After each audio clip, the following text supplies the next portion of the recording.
على سيدنا محمد الأمين وعلى آله وصحبه ومن تبعهم بإحسان إلى يوم الدين. بيان حكم الأكل من اللحم الذي لم يذكى زكاة شرعية. C'est un chapitre au sujet c'est quoi le jugement de manger de la viande qui n'a pas été égorgée selon le rite islamique, ou par exemple on a trouvé un animal, un agneau égorgé, mais on ne sait pas qui l'a égorgé. Et dans le pays, il y a des musulmans, il y a des non-musulmans, il y a des mages, il y a des athées, il y a des idolâtres. Est-ce qu'on peut manger de cet animal qu'on l'a trouvé égorgé? On va citer ce qu'il dit Ibn Hajar al-Haytami. في الفتاوى الكبرى لابن حجر الهيتمي ما نصه: وسئل نفع الله ببركاته عن شاة مذبوحة وجدت في محلة المسلمين ببلد كفار وثنية وليس فيهم مجوسي ولا يهودي ولا نصراني، فهل يحل أكل تلك الشاة المذبوحة التي وجدت في تلك المحلة أم لا؟ فأجاب بأنه حيث كان ببلد فيه من يحل ذبحه كمسلم أو يهودي أو نصراني، ومن لا يحل ذبحه كالمجوسي أو الوثني أو المرتد، ورؤي بتلك البلد شياه مذبوحة مثلا وشك هل ذبحها من يحل ذبحه من المسلمين أو أهل الكتاب أو غيرهم من الوثنيين والملحدين، فقال لم تحل، لا يجوز، للشك في الذبح المبيح والأصل عدمه. الأصل هذا أنه يحرم إلا إذا علمنا أن الذي ذبحه مسلم أو كتابي. Alors il rapporte Ibn Hajar al-Haytami dans son livre Al-Fatawa al-Kubra qu'il parle d'un savant qui a été questionné si on a trouvé un mouton égorgé. Et on a trouvé que dans une région où il y a des musulmans, mais un quartier des musulmans, mais dans un pays non islamique, par exemple, il a dit il n'y a pas des mages, il n'y a pas des juifs, il n'y a pas des chrétiens. Est-ce qu'on peut manger de ce mouton qui a été égorgé, qu'on a trouvé dans le quartier des musulmans? Mais le pays, c'est un pays non musulman. Mais on a trouvé dans un coin où il y a, dans cet endroit, il y a des musulmans. Il a répondu: si dans le pays, dans la ville, il y a ce qu'on peut manger de ce qu'ils égorgent, comme un musulman ou un chrétien ou un juif, mais il y en a d'autres qu'on ne peut pas manger de ce qu'ils ont égorgé, comme un mage qui adore le feu, comme un idolâtre, comme un apostat, quelqu'un qui était musulman qui a quitté l'islam. Et on a vu un mouton égorgé, par exemple, et on doute, est-ce que c'est les musulmans, est-ce que c'est les chrétiens ou les juifs qui ont égorgé, ou plutôt c'est des athées, c'est des mages, c'est des idolâtres. Il a dit on n'a pas le droit de manger parce qu'on doute de ceux qui ont égorgé. On a le doute, est-ce que c'est un musulman ou un chrétien ou un juif? Parce que les chrétiens et les juifs, s'ils égorgent, on peut manger. On a dit ça hier.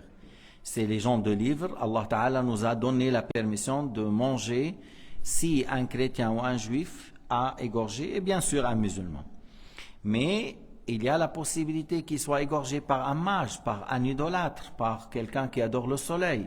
Et c'est possible que lui qui a égorgé. Il a dit, lorsqu'on a de doutes, alors on revient à la base. La base, que l'animal n'est pas licite à la consommation, sauf si on est sûr qu'il a été égorgé par un musulman ou une personne parmi les gens de livre. Là, on doute, alors c'est interdit. C'est haram, on ne peut pas manger de cette viande. المسلم والنصراني عند الشافعي التسمية سنة، تسمية سنة عند الشافعي.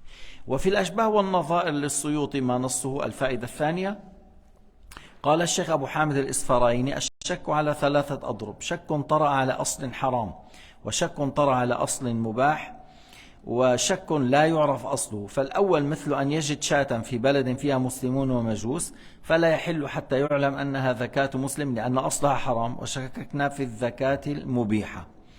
Alors dans le livre Al-Ashbah wa al-Nadha'ir, c'est un livre lorsque tu dis Al-Ashbah wa al-Nadha'ir, c'est-à-dire les questions qui se ressemblent, c'est un sujet qui ne le traite que des grands savants, le sujet de parler les questions qui se ressemblent, Al-Ashbah wa al-Nadha'ir.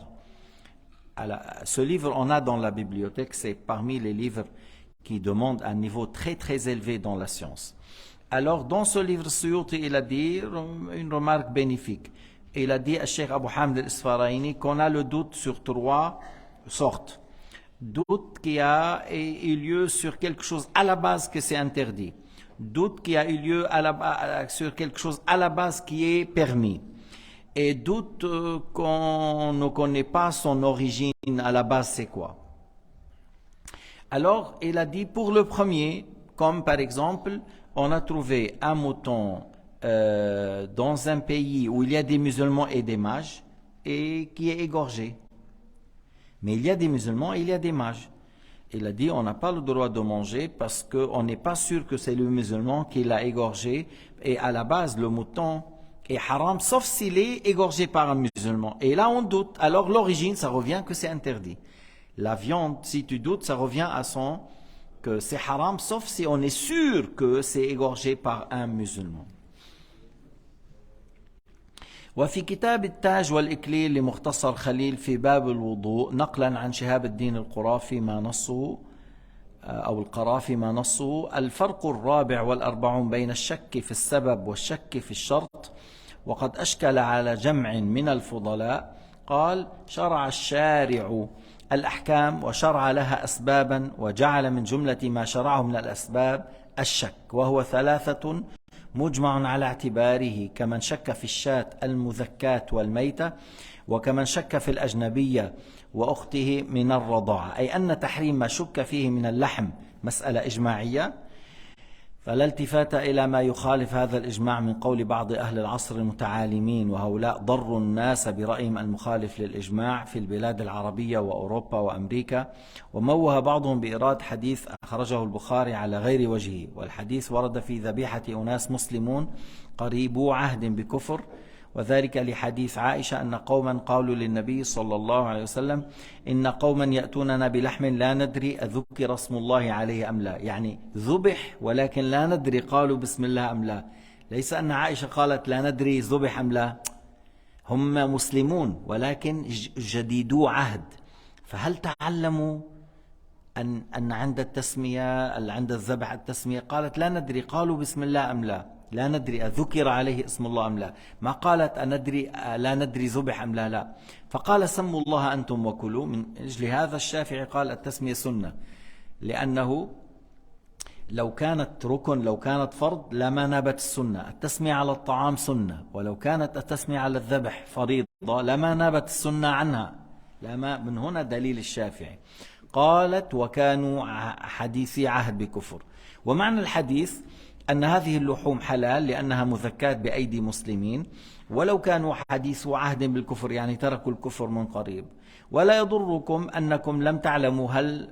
ذكروا اسم الله أم لا عند الذبح سموا أنتم عند أكلها أي ندبا تقول بسم الله عند الأكل ندبا لا وجوبا لأن التسمية عند الذبح سنة فإن تركها الذابح حل الأكل من الذبيح هذا قول الشافعي ما هيك في قول بالمذهب المالكي والحنفي شيء آخر فمن أين موه هؤلاء بإيراد هذا الحديث على غير وجه بعض الناس حملوا الحديث على غير وجه قال خلص ما بنعرف مذبوح ولا لا طيب أنت قول بسم الله وكل لا لابد أن تعلم أنه ذبح بواسطة مسلم أو كتابي ليس أننا لا ندري ذبح أم لا هؤلاء وضعوا الحديث بغير محله وهذه مصيبة Alors, dans le livre At-Taj wal-Iklil de Mukhtasar Khalil, ça c'est un livre dans le fiqh al-Maliki. Il a dit dans le chapitre de l'Wudu, en rapportant la parole de Shahabuddin al-Qarafi, que là, en disant sous la différence, la 44e différence entre le doute et la cause, et le doute, au sujet de la cause et la doute au sujet de la condition. C'est un chapitre qu'il a abordé dans ce sujet, doute dans les causes et doute dans les conditions. Il a dit ça, c'est certain, parmi les savants, ils n'ont pas bien su la différence entre ces deux choses qui sont différentes. Et puis après, il a dit, Allah subhanahu wa ta'ala a révélé des lois et il a fait que derrière ces lois, il y a des causes. Et il a fait de parmi les choses qu'il a révélé, qu'il a ordonné parmi les causes, il y a le doute. Et lorsqu'il y a un doute, il y a alors, suite à ça, il y a un jugement. Il y a un doute, alors il y a un jugement. Si je ne suis pas sûr que la viande est halal, alors c'est le jugement est haram. Et puis après, il a dit qu'il a trois choses qui sont considérées par l'unanimité. Comme il a dit, trois causes qui sont, s'il y a de doute à ce sujet, il y a l'unanimité. Il a dit comme le fait de douter que ce mouton est-ce qu'il est égorgé selon le rite islamique ou il est mort? Ou celui qui doute que cette femme c'est ajnabiya ou sa sœur par allaitement. Hein? Est-ce que cette femme, elle peut la marier, il peut la prendre comme épouse ou elle est la sœur par le lait? Il y a des choses à ce sujet. Alors, il a dit, là, par exemple, là, il a clôturé la parole et le cheikh, il a commenté. Il a dit, lorsqu'on doute au sujet de la viande, il y a l'unanimité à ce sujet que ça devient interdit. Alors, il n'y a pas de considération à certains parmi les contemporains qui ont dit non, lorsqu'on doute, est-ce que c'est halal ou non, tu dis toi-même Bismillah et tu manges, parce qu'il y a un hadith rapporté par le Bukhari de Aïcha, radiyallahu anha, elle a posé la question à Sayyidina Muhammad, alayhi salatu wassalam, qu'il y a des musulmans, ils viennent d'embrasser l'islam, ça fait pas très longtemps qu'ils ont quitté la mécréance, ils nous ramènent de la viande, mais nous on ne sait pas, est-ce qu'ils ont dit Bismillah ou non? Mais elle n'a pas dit à Aïcha, on ne sait pas est-ce qu'ils ont égorgé ou non. Elle n'a pas dit est-ce qu'il est égorgé ou non. Non, il a dit est-ce qu'ils ont dit Bismillah au moment d'égorger ou non. Et le prophète a dit dites-vous Bismillah et mangez. Parce que le fait de dire Bismillah au moment d'égorger selon Shafi'i et Sunna, et c'est ça l'argument. Parce que le fait de dire Bismillah au moment qu'on mange, c'est Sunna. Alors si Bismillah au moment de manger a remplacé Bismillah au moment d'égorger, ça veut dire que l'autre est sunna. Parce que si c'était obligatoire, la sunna ne remplace pas l'obligation. Et c'est ça l'argument de Shafi'i. Mais on est sûr que la viande est égorgée, le mouton est égorgé, mais on n'est pas sûr est-ce qu'on a dit Bismillah ou non. Alors il a dit dites Bismillah et mangez. Alors, or, certains ignorants, ils ont dit vous pouvez rentrer dans la Coop, Migros, ces magasins, tu ramènes la viande. Et toi-même, lorsque tu manges, tu dis Bismillah. Mais c'est pas vrai. C'est pas vrai. Cette viande-là n'est pas halal. Même si tu dis, oui, c'est possible qu'ils ont égorgé, parce que dans les abattoirs suisses, pour les moutons, dans certains abattoirs, ils font un choc électrique et l'animal, il reste vivant. Mais, comme moi et Kaaba, on était présents dans un abattoir, on a trouvé sur 40 moutons, 3 qui ne sont pas bien égorgés. 3. Mais les 3, ils ne l'ont pas jeté, ils l'ont mélangé. Alors toute la viande devient de la viande douteuse. Parce qu'il y a 3 qui ne sont pas bien égorgés avec d'autres. Et encore, l'abattoir suisse, ils ne mettent pas une condition qu'il faut un musulman, un chrétien ou un juif qui égorge. Ils peuvent amener un athée, ils peuvent amener un hindou ou un chinois qui égorge. Il n'y a pas une condition qu'il soit musulman. Alors, c'est pour cela qu'on ne peut pas manger cette viande parce qu'on n'est pas sûr. Est-ce qu'il est égorgé ou non? Est-ce qu'il est égorgé par un musulman ou non? Alors, on n'est pas sûr, alors on ne peut pas manger. Et par la suite, tu ne peux pas dire, moi je dis Bismillah et je mange. Parce que si on te ramène le cochon, et si tu dis Bismillah, c'est de la mécréance. C'est de la mécréance, parce que tu ne peux pas dire Bismillah pour la viande haram, pour la viande de cochon, parce que c'est lui qui dit Bismillah pour la baraka, pour ça. C'est comme celui qui joue le carte là, le jeu de hasard, il dit Bismillah, ça veut dire il veut la baraka dans le jeu de hasard. Il y a la mécréance. Pourquoi? Parce qu'il n'y a pas la baraka dans le haram. Tu fais le haram. Il n'y a pas la baraka dans le haram. Tu dis Bismillah lorsque tu manges halal. Tu vois? Si la personne dit Bismillah au moment avant de faire quelque chose qui est haram, pour dire oh Allah, mets la baraka. Mais dans le haram, il n'y a pas de baraka, il n'y a pas de bénédiction. C'est de la mécréance. Et certains savants ont dit que celui qui boit l'alcool dit Bismillah et il veut la baraka et il a mécru. Parce qu'il n'y a pas de baraka dans le fait de désobéir à Dieu. Alors ils ont utilisé le hadith de Aïcha en dehors de sa place et ils ont très mal compris, très mal interprété. Et ça, c'est le problème lorsqu'il y a des gens à bas niveau et ils veulent parler dans certains sujets délicats. Une fois, j'étais dans l'avion, on était pour faire le Hajj et nous, on a commandé de poissons. Pour tous les groupes, on a demandé de poissons. Puis après, il y avait quelqu'un, il lui a dit... non, c'est halal, on peut manger. Il lui a dit comment ça? Moi, je travaillais dans les aéroports, dans les cuisines, ce qu'ils mettent dans les avions, c'est pas halal. Non, l'autre, il a dit non, c'est la viande des gens de livre, c'est la nourriture des gens de livre dans le Coran. Il lui a dit viens vers le cheikh. Alors il m'a ramené. Alors il m'a dit dans le Coran وَطَعَامُ الَّذِينَ أُوتُوا الْكِتَابِ, la nourriture des gens de livre. J'ai dit mais l'aya وَطَعَامُ الَّذِينَ أُوتُوا الْكِتَابِ, c'est-à-dire s'ils égorgent. On ne parle pas ici de n'importe quelle nourriture, parce que les gens de livre, ils mangent le cochon, n'est-ce pas? Est-ce que tu peux dire le cochon est halal puisque les gens de livre mangent? Il m'a dit non, non, le cochon, il y a une aya qui dit c'est interdit. J'ai dit tu peux citer l'aya? Tu peux réciter l'aya? Avant de parler du cochon, il a parlé de l'animal qui est mort sans être égorgé. Dans les deux ayats qui parlent de l'interdiction du cochon, il parle de l'maïta avant. C'est-à-dire, si le cochon est interdit, l'animal, comme le mouton ou le bœuf, il est mort sans être égorgé, il a été cité interdit avant le cochon dans les deux ayats. Alors si tu dis le cochon est interdit, alors le maïta est interdit aussi, parce qu'il a été cité dans le Coran. Alors tu ne peux pas dire le cochon est interdit et la maïta est halal, parce que la maïta est interdite comme le cochon, sauf s'il est égorgé par un musulman ou un parmi les gens de livre. Et l'aya وَطَعَامُ الَّذِينَ أُوتُوا الْكِتَابِ, c'est-à-dire si les gens de livre ont égorgé, on peut manger. Et il a dit, moi je suis dans le congrès européen islamique, de le fatwa, tout ça, regardez. Et c'est ces gens-là qui ont donné la fatwa fausse aux gens de manger de la viande n'importe comment. Il y avait quelqu'un d'autre, il a pris le poulet de la Migros et l'a cuit dans l'eau et après il jette l'eau.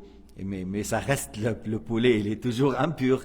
Alors d'après lui, il a lavé, tu vois, c'est impur, il a lavé. Mais le poulet, s'il est impur, il est impur depuis la tête jusqu'aux pieds, de la peau jusqu'au l'os, c'est impur, tu laves. Même si tu mets dans la mer pendant une semaine, tu la sors, elle reste toujours impure, parce qu'à la base, il est impur. C'est pas comme un habit, il y a de l'impureté, tu laves. Ça, c'est le poulet entier impur. Mais dire, il y a des gens qui imaginent eux-mêmes. Il a dit, je cuis, je jette l'eau et après je remplis de nouveau de l'eau. C'est pas comme ça, il faut demander et apprendre. Nous, on a essayé de voir, est-ce que c'est possible qu'on contrôle l'abattoir qui donne à la Migros et à la Coop, que nous, on a dit, on est prêt à assurer que tous les moutons, on parle des moutons par exemple, tous les moutons qui sont égorgés dans cet abattoir, c'est halal, et que les boucheries musulmans ont pris, ou la Migros et la Coop. Mais la Migros et la Coop, ils disent ça ne nous intéresse pas. Vous savez pourquoi? Parce que le demi-million qui s'attribue à l'islam, la plupart d'eux, ils prennent de la Coop et de la Migros, la viande qui est là-bas. C'est-à-dire, c'est le 10% peut-être, 10-15% qui cherchent le halal et 80%, ils prennent tout. Mais en France, il y a 5-6 millions qui cherchent le halal. Maintenant, les grands supermarchés, ils mettent un rayon pour le halal. Pourquoi? Parce qu'ils ont trouvé que 6 millions à 10 millions, c'est un grand marché. C'est un marché de milliards. Mais si les musulmans de la Suisse, tous, ils disent, on ne mange pas chez la Coop, chez la Migros, chez Denner, toute cette viande-là, on ne touche pas un demi-million, le chiffre d'affaires va changer chez eux et ils vont voir que alors les boucheries, voilà. Après, ils vont réfléchir à faire des rayons halal. Mais lorsqu'ils ont trouvé que la plupart, ils attendent action le samedi, tu peux aller à la Migros, Coop, Denner, samedi, parce qu'il y a le blanc poulet, la viande hachée, il est en action. Alors, le kilo à 20 francs, ils ont mis à 10. Et le samedi vers 4 heures, 50% sur le 10, alors le kilo à 5. Alors tu viens, certains musulmans, ils remplissent le chariot. Une fois, j'ai vu quelqu'un, il a mis les poulets avec les sauces, j'ai dit, mais c'est pas halal ça. Ali m'a dit, c'est bon. J'ai dit, non, c'est pas halal, tu peux pas manger. Il m'a dit, bon, je vais le retourner. Oui, mais il va le retourner là, puis après, il le prend de l'autre côté. Parce qu'ils suivent la question, il est à 5 francs. Et à 4 francs. Mais même si on te donne 1 kilo de viande haram et 1 kilo d'or, 1 kilo d'or, c'est 50 000 francs. Si on te donne 1 kilo de viande haram et on te dit, voilà, mange-le et tu auras 1 kilo d'or, il faut refuser sans hésitation. Alors, comment ça se fait qu'il y a des gens qui l'achètent le haram et ils le mangent? Normalement, si on te donne 1 kilo d'or, un longo là, qu'on fait en Italie, longo en or, si on t'offre ça et on te dit, il y a 1 kilo de viande, si tu manges ça, tu prends 1 kilo d'or. Il faut dire non et tu passes indifférent. Tu dis non, je ne désobéis pas à Dieu, même si tu me donnes 1000 longos. Non, je ne désobéis pas, je ne fais pas ça. Il faut être ferme à ce sujet. Mais malheureusement, beaucoup de gens cherchent quoi? Le moins cher, même s'il n'est pas halal. Wal'iyadhu billahi ta'ala. فكأن هؤلاء قالوا إن الرسول أحل ما لم يعلم هل ذابحه مسلم أم لا وهذا باطل. Alors ces gens-là, c'est comme ils disent que le prophète a dit à Aïcha, oui, on peut manger même si on ne sait pas qu'il est halal ou non. Le prophète n'a jamais dit ça. Le prophète, il a dit, si on doute, est-ce qu'on a dit Bismillah ou non? Tu dis toi Bismillah et tu manges. Wallahu subhanahu wa ta'ala a'lam wa ahkam.